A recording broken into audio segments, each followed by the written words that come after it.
Dani, muito obrigada por atender a educadora. A gente vai bater um papo que eu tenho certeza que vai ser muito interessante, porque nós estamos numa pandemia, num período muito difícil, as pessoas dentro de casa, e é claro que o nosso corpo sente, a nossa saúde sente, são muitos problemas que acometem aí, que estão acometendo as famílias de uma forma geral. Então, a minha pergunta é, você entende de alimentos?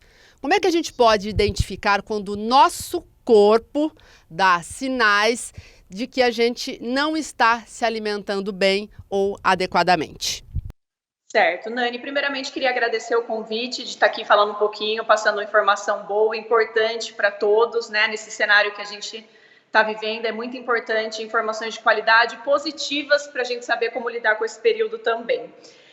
Eu acho que dentro dessa questão que você trouxe, é muito importante a gente se atentar a diversos sinais que o nosso corpo já nos fala. Principalmente questão de qualidade de sono, a gente não dá a devida atenção, mas isso já é um indicativo que tem alguma coisa que não está legal. Também tem a questão da falta de energia, falta de disposição do nosso dia a dia, tanto para trabalhar, concentração, para as atividades diárias, né? Também temos os sintomas mais físicos, ou seja, queda de cabelo, pele, né? Até principalmente a nossa imunidade, que é tão importante a gente manter bem nesse período, principalmente. Dani, tudo bem. Então vamos lá. A gente identificou que precisamos melhorar a alimentação. Mas é possível a gente conseguir fazer isso dentro de casa? Porque eu já me consultei com várias nutricionistas, gosto muito e sei que é um trabalho muito importante. Agora, a gente precisa de facilidade, né? A nossa vida é super corrida, então acredito que a maioria das pessoas não tem tempo para, de repente, fazer as marmitinhas bonitinhas, certinhas. Seria o ideal, né? Mas vamos pensar aí na vida do brasileiro ou da brasileira de forma geral. Então, a minha pergunta é possível termos uma alimentação saudável com o que a gente tem dentro de casa, enfim, com comidas caseiras? Eu acredito que esse é um ponto muito importante que você citou, a praticidade, porque muitas pessoas ainda têm em mente que quando a gente vai fazer um planejamento alimentar ou mudar nossa rotina alimentar, que é algo caro ou não tão prático, mas não deve ser assim de forma alguma. Sempre o profissional que vai te orientar, né, ele precisa adequar a sua rotina, ao seu estilo de vida, as facilidades, a condição financeira. Você não pode instruir para o seu cliente, seu paciente, algo que está fora da realidade, e eu acredito que hoje, né, com tudo que está acontecendo, na realidade de todos, tá?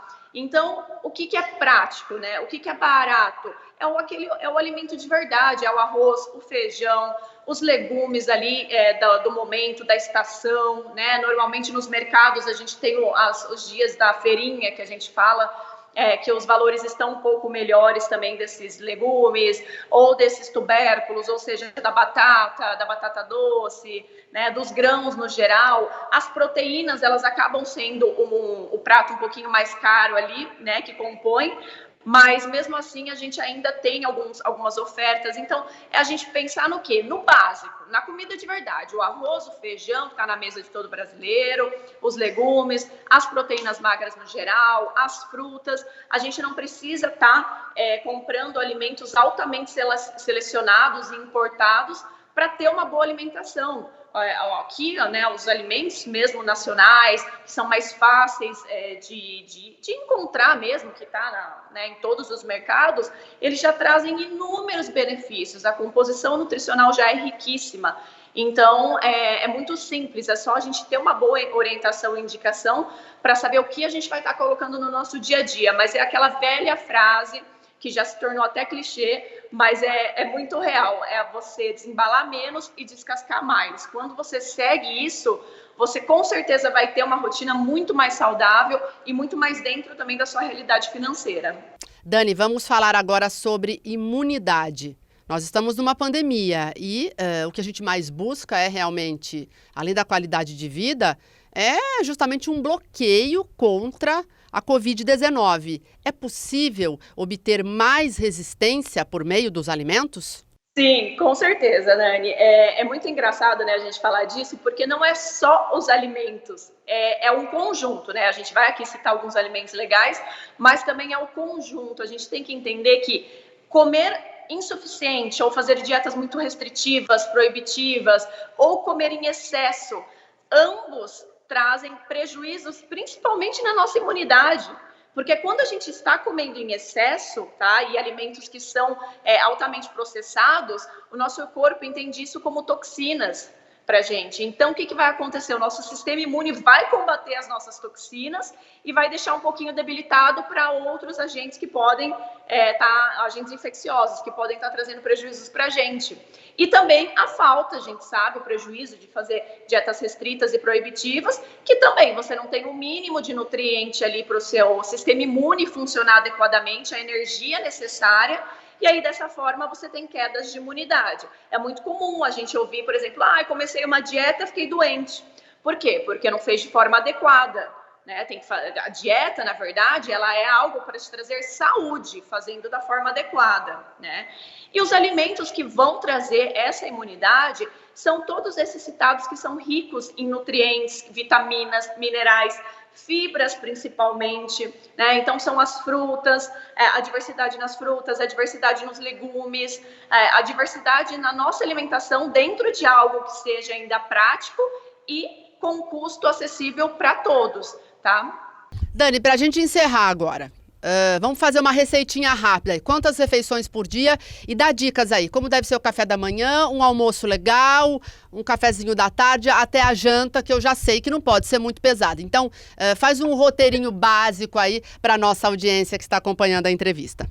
Combinado, vamos lá. Então, o que seria interessante? A gente pensar num café da manhã, num lanche da manhã, num almoço, num lanche da tarde e no jantar, tá? Dica legal, pelo menos tentar fazer o seu jantar no máximo estourando até as 8 horas da noite, porque 7, 8 horas, porque a partir desse momento, o impacto hormonal, glicemia, o nosso organismo já encara diferente a forma desse alimento entrar, tá? Então, quando a gente come mais leve nessa parte da noite, e até esse horário, a gente consegue também estimular até mesmo o emagrecimento e o controle de peso e de sono também, que é muito importante a gente estar bem leve para dormir bem, tá? Então, o que seria legal? A gente colocar aí nos lanches intermediários frutas, tá? Para a gente incentivar esse consumo de frutas.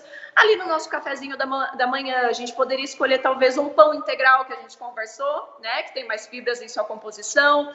Talvez um ovinho, um queijo mais magro, uma combinação legal, né? Um cafezinho sem açúcar, daí muito importante, né? Aí, como eu disse, as fibras nesses lanches intermediários. Almoço, arroz, feijão, legumes e proteínas.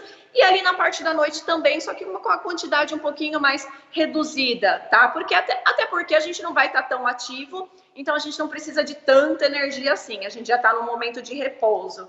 Se a gente conseguir manter uma estrutura alimentar nesse sentido, tá legal, porque a gente está abrangendo todos os grupos alimentares das frutas, hortaliças, legumes, carboidratos bons, proteínas magras, leguminosas, né, as frutas, como eu disse, e aí a gente consegue ter toda essa estrutura para o nosso organismo.